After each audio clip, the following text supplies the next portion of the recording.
नमस्कार, छत्तीसगढ़ के बुलेटिन में आप सभी का स्वागत है। आप सभी के साथ हाजिर हूं मैं कंचन। बीजेपी के प्रदेश प्रभारी नितिन नवीन के बयान पर मुख्यमंत्री भूपेश बघेल ने पलटवार किया है। नितिन नवीन ने कहा था कि छत्तीसगढ़ महतारी की मूर्ति लगाने से कुछ नहीं होगा, भारतीय वार्ता की बात करें। जिसके बाद अब मुख्यमंत्री भूपेश बघेल ने कहा है कि हम लोग छत्तीसगढ़ को महतारी के रूप में देखते हैं, मां के रूप में देखते हैं। आज रायपुर में एक मूर्ति लगी है।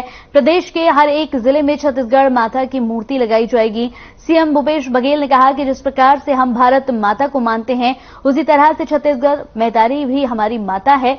बीजेपी के नेता छत्तीसगढ़ महतारी का अगर विरोध करते हैं तो इसका मतलब वो लोग छत्तीसगढ़िया लोगों का विरोध करते हैं। छत्तीसगढ़ भारत से बाहर है क्या? और हर प्रदेश का अपना गौरव है।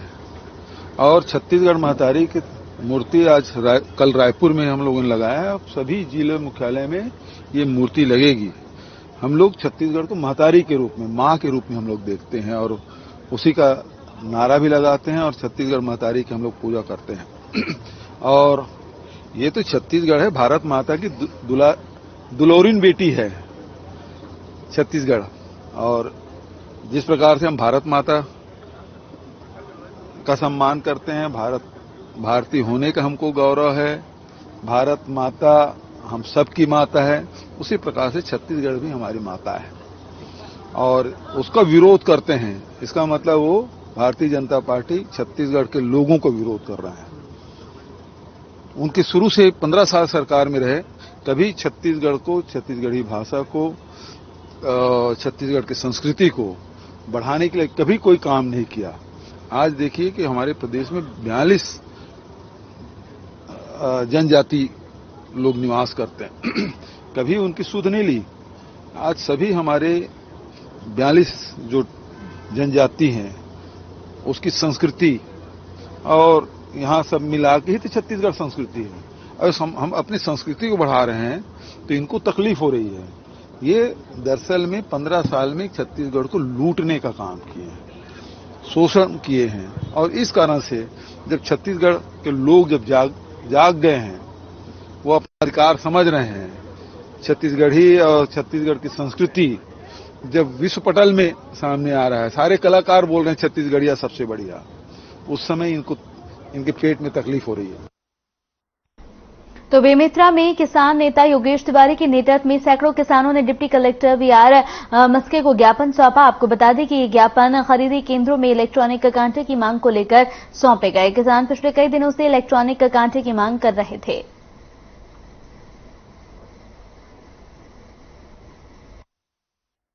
पिछले 3 साल से हम लोग लड़ाई लड़ रहे हैं कि किसानों की धान की जो खरीदी है पुराने कांटे की पद्धति से होती है। हम लोग चाहते हैं कि डंडी मार कांटा को दरकिनार करके इलेक्ट्रॉनिक कांटा से किसानों की धान की खरीदी होनी चाहिए। ये आवाज लगातार बुलंद हो रहा है, हर जगह से आवाज आ रही है, लेकिन सरकार इस ओर ध्यान नहीं दे रही है। सरकार एक तरफ कांग्रेस की हित की बात करती है, लेकिन छोटे छोटे जो काम जो कांग्रेस की खुशी में सरकार को शामिल होना चाहिए, ये सब काम करती नहीं सरकार। तो आज कलेक्टर को हम लोगों ने फिर से ज्ञापन दिया है कि ये इलेक्ट्रॉनिक कांटा से किसानों की धान खरीदी होनी चाहिए। सीएम भूपेश बघेल ने ट्वीट करते हुए कहा कि आदिवासियों की मांग पर जरूरी पहल करते हुए समस्त शासकीय विभागों में रोस्टर के नियमित रूप से पालन के संबंध में जांच के लिए प्रकोष्ठ के गठन की घोषणा कर दी गई है। सीएम ने कहा कि राज्य में आरक्षण के मामले में आदिवासी निश्चिंत रहें। 32% आरक्षण लाभ दिलाने के लिए हमारी सरकार पूरी तरह से संकल्पित है।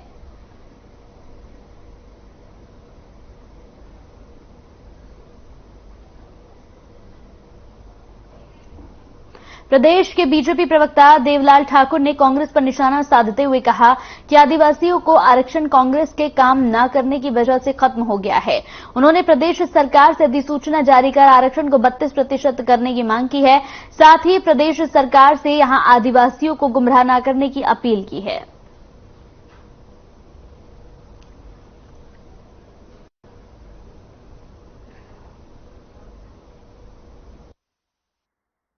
छत्तीसगढ़ की ये कांग्रेस सरकार, यहाँ के मुख्यमंत्री श्री भूपेश बघेल जी आदिवासियों को नाचा गम्मत नृत्य में नहीं बहला सकते। उनके हक एवं अधिकारों की बात करनी चाहिए। क्योंकि आज आदिवासियों का आरक्षण 0% हो गया है, उसे 32% करने के लिए यहाँ की कांग्रेस सरकार को अधिसूचना जारी करना चाहिए इस राज्योत्सव के मौके पर, ताकि आदिवासियों का आरक्षण 32% हो सके। इसके लिए कार्य करना चाहिए, न कि भूपेश बघेल जी इस प्रदेश की जनता को गुमराह न करे, आदिवासियों को गुमराह न करे।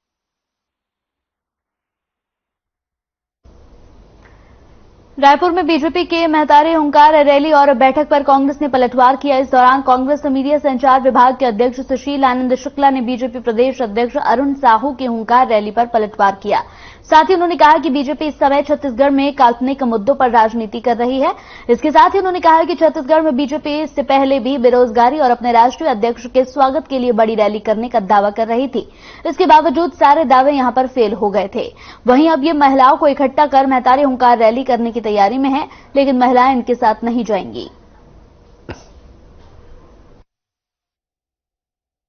दुर्गति होती महतारी हुंकार रैली का एक बड़ा आयोजन करने का निर्णय किया है। उसी की तैयारी की दृष्टि से आज भारतीय जनता पार्टी और महिला मोर्चा की संयुक्त बैठक हुई। इस बैठक में हमारे पार्टी के सभी संभाग के प्रभारी, जिले के प्रभारी, सह प्रभारी, पार्टी के जिले के अध्यक्ष, महिला मोर्चा के प्रदेश के पदाधिकारी, जिले के प्रभारी, जिलाध्यक्ष, पार्टी के प्रदेश के महामंत्री, इनकी उपस्थिति में तय किया गया और 11 नवंबर के बड़ी संख्या में महिलाएं बिलासपुर में एकत्रित होकर हुंकार भरेंगी। देखिए, भारतीय जनता पार्टी काल्पनिक मुद्दों पे छत्तीसगढ़ में राजनीति करना चाहती है। इसके पहले बेरोजगारी के मुद्दों पे उन्होंने आंदोलन किया था भाजयुमो का, बुरी तरीके से फ्लॉप हुआ। 1 लाख का दावा किए थे, वह मुश्किल 8,000 आए थे, क्योंकि छत्तीसगढ़ देश का ऐसा राज्य है जहां पे बेरोजगारी देश में सबसे कम है। उसके बाद उन्होंने दावा किया था, इनके राष्ट्रीय अध्यक्ष आए थे तो 50,000 कार्यकर्ताओं को बुलाएंगे, मुश्किल से 5-6 हजार लोग आए थे। अब ये महिलाओं की रैली की बात कर रहे हैं, महिलाएं भी इनको नकारेंगी। दरअसल छत्तीसगढ़ की महिलाएं अभी भूली नहीं है कि भारतीय जनता पार्टी के शासनकाल में किस प्रकार से छत्तीसगढ़ में महिलाओं की दुर्गति होती थी, महिलाएं असुरक्षित थी। आज कांग्रेस की सरकार बनने के बाद छत्तीसगढ़ की महिलाएं भयमुक्त जीवन जीने के लिए स्वतंत्र हुई हैं। देखिए, भारतीय जनता पार्टी काल्पनिक। चलिए यहां रुकते हैं एक छोटे से ब्रेक के लिए, जल्द हाजिर होंगे कुछ और खबरों के साथ, आप बने रहिए।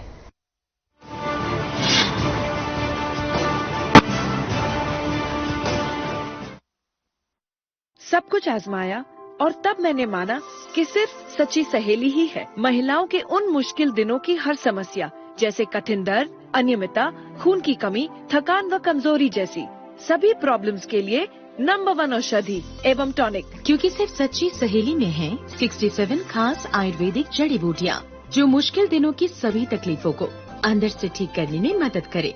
सच्ची सहेली, महिलाओं के लिए सबसे भरोसेमंद औषधि एवं tonic.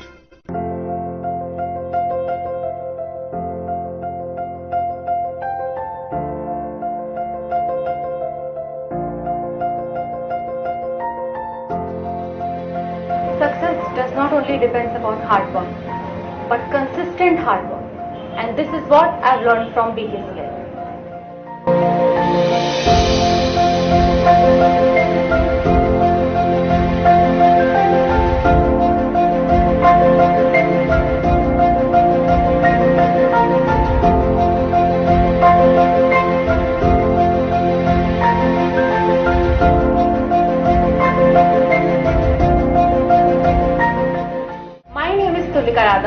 And my overall rank is 96 Chhattisgarh PAT 2022. I was from biology stream, and changing my stream from biology to agriculture was a difficult decision, like for many of you now. I would suggest you to ask your seniors, take ground report. What you will get is BKCI is the best.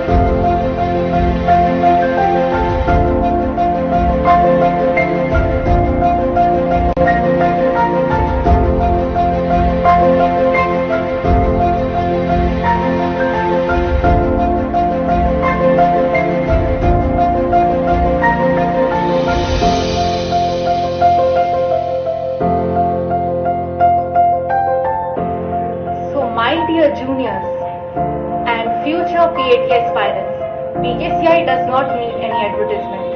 Its ex-students are its true advertisement. As our Honorable Director Sir always says, BKCI is not an institution, it's family, and I'm very proud to be part of BKCI.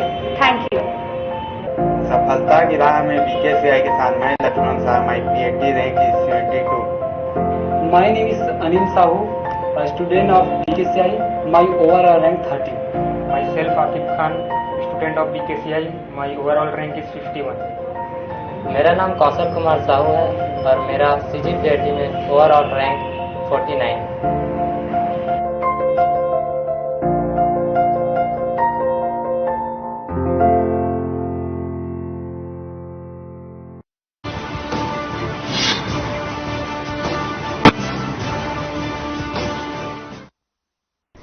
Break के बाद स्वागत है आपका। तो रायपुर में BJP के राज्यसभा सांसद रामविचार नेताम ने कांग्रेस सरकार पर आरोप लगाते हुए कहा कि कांग्रेस सरकार ने आदिवासियों के विकास के लिए काम नहीं किए हैं, लेकिन बीजेपी सरकार ने आदिवासियों के विकास के लिए उन्हें 32% आरक्षण दिया था। उन्होंने कहा कि बीजेपी कार्यकर्ता 8 और 9 नवंबर को जिला मुख्यालयों का घेराव कर प्रदेश सरकार के खिलाफ प्रदर्शन करेंगे।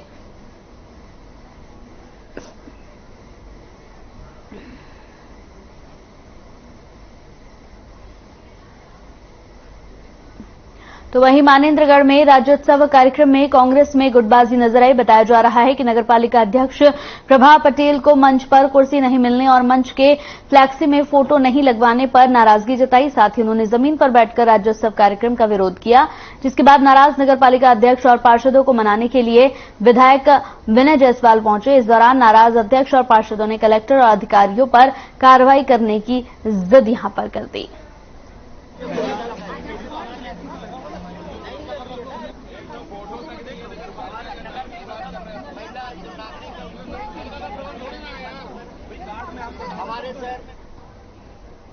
छत्तीसगढ़ प्रदेश 22वां वर्षगांठ मना रहा है। राज्य स्थापना दिवस बड़े धूमधाम से पूरे प्रदेश भर में मनाया जा रहा है, जहां नवीन एमसीबी जिले में पहली बार राज्योत्सव का भव्य आयोजन किया गया। बता दें कि इस आयोजन में जिला मुख्यालय मनेंद्रगढ़ के स्वामी आत्मानंद स्कूल ग्राउंड में किया गया है, जिसमें मुख्य अतिथि के रूप में विधायक डॉ विनय जायसवाल ने शिरकत की।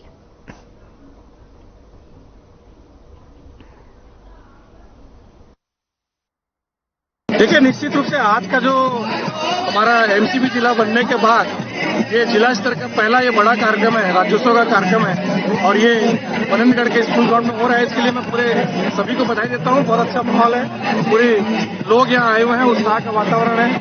हर एक डिपार्टमेंट के अलग अलग प्रदर्शनी लगे हुए हैं। जो शासन की, जो माननीय यशस्वी भूपेश बघेल जी की जो महत्वाकांक्षी योजनाएं हैं, उसका भी पूरा यहाँ मॉडल लगा हुआ है और सभी लाभार्थी भी हैं और कुछ लाभार्थियों को हम लाभान्वित भी कर रहे हैं। कुछ जाल देने का और कुछ जितनी भी चीजें बांटने का, चेक देने का भी काम कर रहे हैं। निश्चित रूप से ये आज के लिए हमारे लिए ऐतिहासिक है। राज्योत्सव के इस कार्यक्रम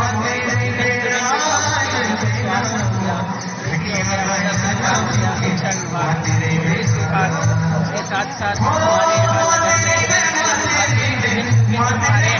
प्रशासन की जो कल्याणकारी योजनाएं हैं उनके बारे में बताया जा रहा है, जागरूक किया जा रहा है, जैसे पूरी योजनाओं के जरिए लाभान्वित हो सकते के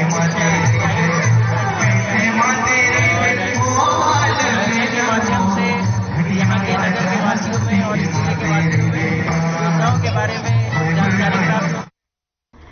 प्रदेश के पूर्व सीएम डॉक्टर रमन सिंह ने हुंकार रैली के पोस्टर का विमोचन किया। इस मौके पर बीजेपी के प्रदेश अध्यक्ष अरुण साहू भी मौजूद रहे। बीजेपी के प्रदेश अध्यक्ष अरुण साहू ने कहा कि 11 नवंबर को महतारी हुंकार रैली का बिलासपुर में आयोजन किया जाएगा। अरुण साहू ने कांग्रेस पर जुबानी हमला करते हुए कहा कि राज्य सरकार अपने सभी वादों को पूरा करने में नाकाम नजर आ रही है, जिसको लेकर बिलासपुर में हुंकार रैली का आयोजन किया जाएगा।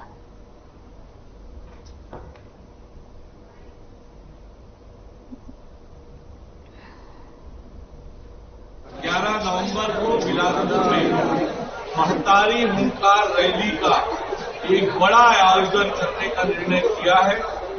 उसी की तैयारी की दृष्टि से आज भारतीय जनता पार्टी और महिला मोर्चा की संयुक्त बैठक हुई। इस बैठक में हमारे पार्टी के सभी संभाग के प्रभारी, जिले के प्रभारी, सह प्रभारी, पार्टी के जिले के अध्यक्ष, महिला मोर्चा के प्रदेश के पदाधिकारी, जिले के प्रभारी, जिलाध्यक्ष, पार्टी के प्रदेश के महामंत्री की उपस्थिति में तय किया गया।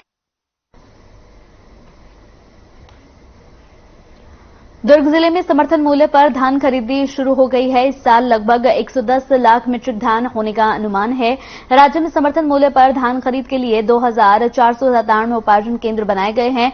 धान खरीद शुरू होने पर खाद्य अधिकारी दीपांकर बोस ने सोसाइटी का दौरा किया और किसानों से बातचीत की। इसी के साथ पूजा अर्चना कर धान की खरीद शुरू की गई।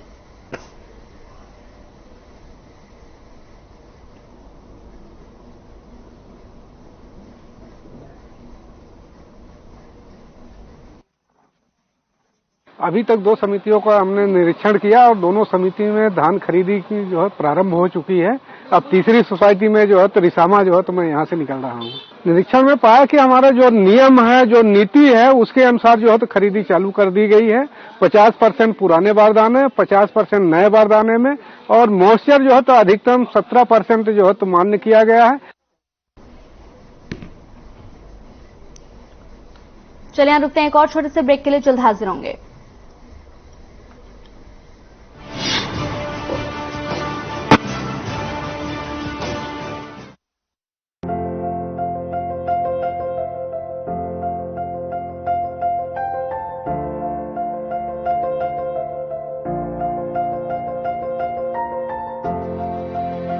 Success does not only depends upon hard work, but consistent hard work. And this is what I've learned from BKCI.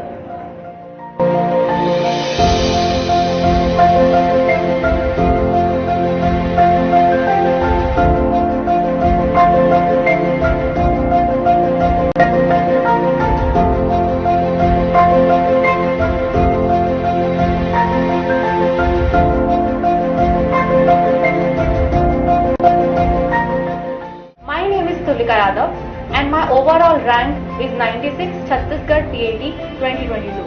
I was from biology stream and changing my stream from biology to agriculture was a difficult decision, like for many of you now. I would suggest you to ask your seniors, take ground report. What you will get is BKCI is the best.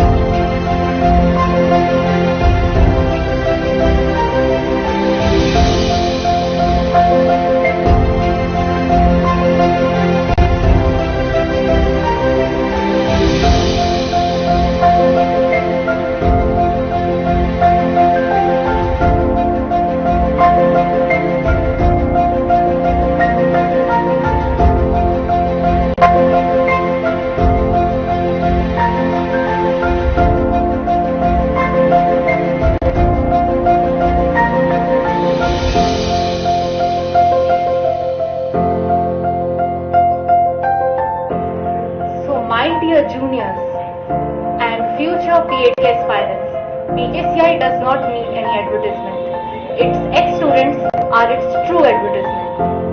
As our Honorable Director Sir always says, BKCI is not an institution, it's family, and I'm very proud to be part of BKCI.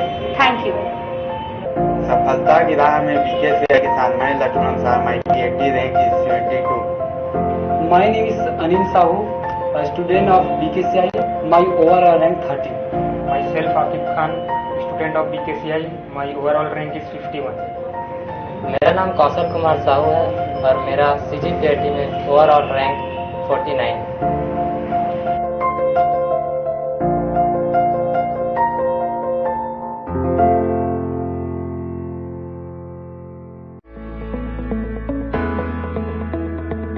अगर आप पत्रकारिता के क्षेत्र में career बनाना चाहते हैं तो हम सिखाएंगे आपको इलेक्ट्रॉनिक मीडिया के हर गुण। जल्दी करें, साधना एकेडमी फॉर मीडिया स्टडीज में एडमिशन शुरू हो चुके हैं। सिर्फ कुछ ही सीटें बची हैं, तो देर बिल्कुल न कीजिए। हमारा कॉन्टैक्ट नंबर है 9999131700, 9999131800 या फिर आप हमारी वेबसाइट www.sadhnamedia.com पर विजिट कर सकते हैं। आप हमें noida.sems@gmail.com पर ईमेल भी कर सकते हैं। 100% जॉब प्लेसमेंट की गारंटी। आज ही संपर्क करें। पंजाब है जसप्रीत का ठिकाना, मुंबई है आदर्श का आशियाना, केरल का गोविंद निवासी, कोलकाता में जन्मे है काशी। हर हिंदुस्तानी की शान ARB बियरिंग्स जोड़े सारा हिंदुस्तान।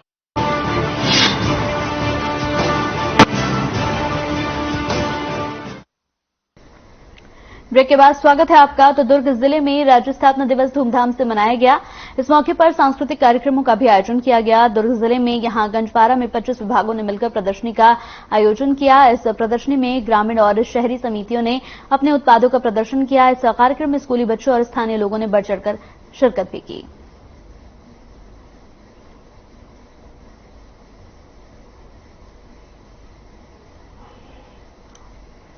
सक्ती में बीजेपी सांसद गुहाराम अजगल्ले ने राज्य सरकार पर गंभीर आरोप लगाए हैं। सांसद ने कहा है कि प्रदेश के मुख्यमंत्री के निर्देश पर जिला प्रशासन जनप्रतिनिधियों की उपेक्षा कर रहा है, जो कि एक दुर्भाग्य की बात है। नवंबर महीने को पूरे छत्तीसगढ़ ने राज्य स्थापना दिवस के रूप में मनाया है, लेकिन सक्ती जिला प्रशासन की लापरवाही ने इस आयोजन को राजनीतिक रंग दे दिया। राज्य उत्सव कार्यक्रम में क्षेत्र के सांसद का नाम निमंत्रण कार्ड से गायब दिखा, जिसको लेकर बीजेपी सांसद नाराज भी नजर आए।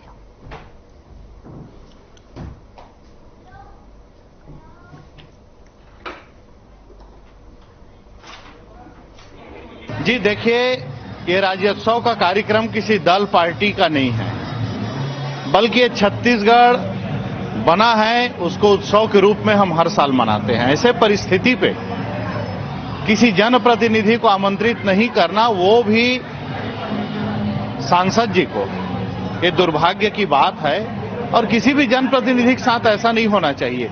ये किसी पार्टी या दल के कार्यक्रम नहीं है, बल्कि ये प्रशासनिक कार्यक्रम है और प्रशासनिक कार्यक्रम में सभी का सम्मान होना चाहिए। जांजगीर चांपा लोकसभा क्षेत्र अनुसूचित जाति के लिए आरक्षित क्षेत्र है और मुझे लगता है कि छत्तीसगढ़ सरकार के जो मुखिया हैं, उसके निर्देश पर यहां अनुसूचित जाति वर्ग के सांसद को राज्य उत्सव कार्यक्रम में आमंत्रित नहीं किया गया है।